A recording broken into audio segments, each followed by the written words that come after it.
빈 사무실이 쇼크라. 이러다 은행 위기. 지금 미국에 대한 이야기입니다. 지금 미국의 사무실들은요, 텅텅 비어갑니다. 비어가는 수준이 와우, 이거 장난 아닙니다. 역대 최대입니다. 보시는 것처럼 말입니다. 2024년 1분기 19.8%예요. 아니, 건물 5개 중에 1개가 비어 있다는 거예요. 건물 5개 중에 1개. 장난 아니죠. 2000년만 하더라도요. 2000년만 하더라도 이게 한 자리 숫자였습니다. 한 자리 숫자. 한 자리 숫자가 지금 2021년에 18.5%까지 올라가더니요. 2022년에 18.8, 2023년에는 19.6, 그리고 올해 1분기는 19.8이에요. 이것은 여러분 사상 최고치고요. 과거 1986년 19.3%, 1991년 19.3%보다 지금이 월등히 많습니다. 충격적이지 않으세요? 예. 이런데 은행 위기가 안 난다? 이거 이상하죠. 사실 지금 중소은행들은요, 상업용 부동산에 대출을 많이 했습니다. 전체 2022년 4분기 기준으로 상업용 부동산 대출 잔액이 3조 6천억 원 정도 6천억 달러 정도 되거든요. 우리 돈으로 한 4,800조 정도 됩니다. 그중에 중소은행 비중은요, 2조 1,600억 원, 2,900조 정도 됩니다. 60% 수준입니다. 이러니까 말입니다. 중소은행들이 상업용 부동산에 대출을 많이 해주고 상업용 부동산 사무실의 공실률이 수두룩하게 늘어나니까 이게 어떻게 될까요? 중소은행들이 그동안 줄줄이 망했습니다. 실리콘밸리 은행을 시작으로 말입니다. 시그너처 은행, 퍼스트 파블릭 은행, 하트랜드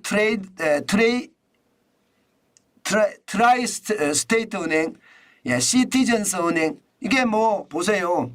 벌써 5개가 줄줄이 망했어요. 줄줄이. 실리콘밸리 은행은 이게 전체적으로 파산 금액만 하더라도 적지 않습니다.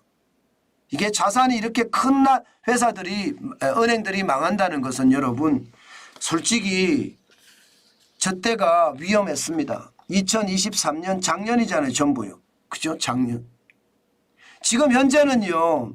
지금 현재는 중소은행들 입장도 마찬가지고요. 사무실 공실률도 마찬가지고요. 이게 고금리 때문에 고통을 겪는다. 이게 일반적입니다. 일반적으로 여러분 상업용 건물 생각을 해보자고요. 상업용 건물 인수를 하거나 혹은 지을 때 당연히 PF 대출을 받습니다. 프로젝트 파이낸싱 대출을 받습니다. 어떤 식이든 말입니다. 자기 자본도 들어가고요. 또 대출도 받고 이럴 거 아니에요. 그런데 이게 말입니다. 인수를 한 건물이든 아니면 내가 지은 건물이든 당연히 말입니다. 이자는 갚아야 돼요. 그죠? 대출을 받았으니까. 그런데 이자 갚을 능력이 없는 거예요. 게다가 고금리예요. 왜 이자 갚을 능력이 없느냐? 공실이니까. 이게 임대를 줘서 공실이 안 되고 사람들이 많다면 다행이지만 지금 임대가 제대로 안 되잖아요. 그런 것을 감안을 해보면 말입니다. 지금 부동산 개발 회사나 부동산 관리 회사들은 지금 죽을 마실 거예요. 문제는 여기서 멈출 거냐? 아니에요. 왜냐하면요. 코로나19 때 이게 재택근무가 유행을 했잖아요. 재택근무로 일을 해보니까 업무 효율이 더 좋은 거예요. 게다가 사무실이 있는 게 사무실 얻는 자체가 부담인 거예요. 기업 입장에서는. 굳이 말입니다. 고금리를 내서 사무실을 빌릴 이유가 없었던 거예요. 집에서 일해. 재택근무가 점점 더 늘어나는 거예요. 그러니까 사무실의 공실률은 점점 더 커지게 되는 거죠. 이게 앞으로도 말입니다. 더 커질 거다. 이게 시장의 전망이에요. 그렇지만 정부에서는 걱정 없다. 아니 경제가 이렇게 좋은데 뭐가 걱정이냐 이렇게 이야기하거든요. 지금 2023년 4분기에 보면 미국의 경제 성장률이 연율 계산으로 3.4%입니다. 굉장하죠. 3.4%를 성장했다는 건 진짜 엄청난 겁니다. 그 정도로 경제가 잘 돌아가는데 이게 상업용 부동산 몇 개 넘어진다고 그게 무슨 대수냐 이렇게 이야기하는 것이 지금 현재 미국의 어떤 재무부의 이야기고요. 또 정부의 이야기입니다. 페드도 마찬가지입니다. 페드. 미국의 중앙은행인 연방준비제도도요. 상업용 부동산 그렇게 큰 문제가 없을 거다. 과거처럼 실리콘밸리가 파산하면서 줄줄이 파산했던 그런 경험은 없을 거다. 이렇게 예상은 합니다. 그런데 여러분 이게 과연 그럴까요? 지금 미국 경제가 좋다고 이야기하지만 이게 계속 좋을 수 있을까요? 저는 이자 앞에 장사 없다는 말 저는 실현될 수 있다고 보거든요. 이자 앞에 장사 없다는 말이 실현되는 순간 그때부터는 저는 최악의 사태가 벌어질 수도 있다고 봅니다.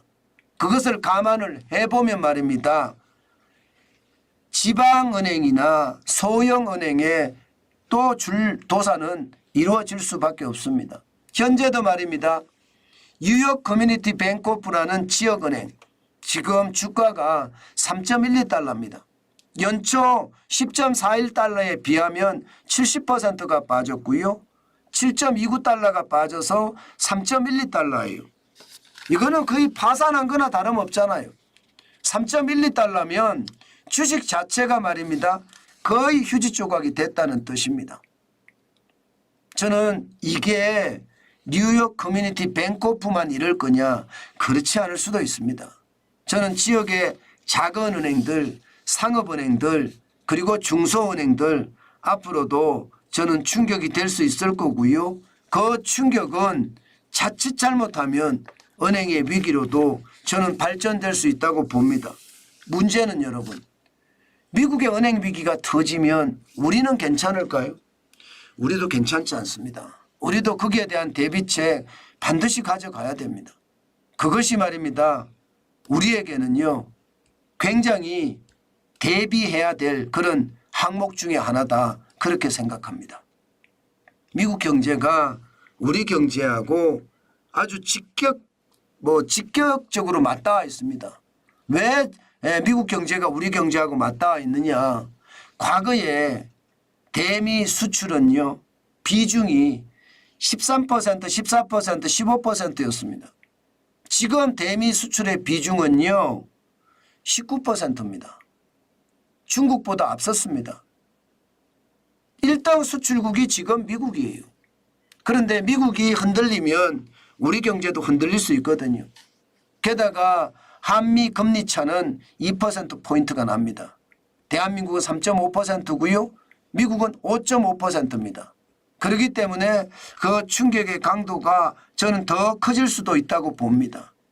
때문에 여러분 항상 이게 위험에 대비하는 자세 저는 꼭 필요하다고 생각해요. 이것이 말입니다. 우리 자산을 지킬 수 있는 유일한 희망이다. 저는 그렇게 생각을 하면서요. 여러분들도 조심해 주기를 당부드립니다.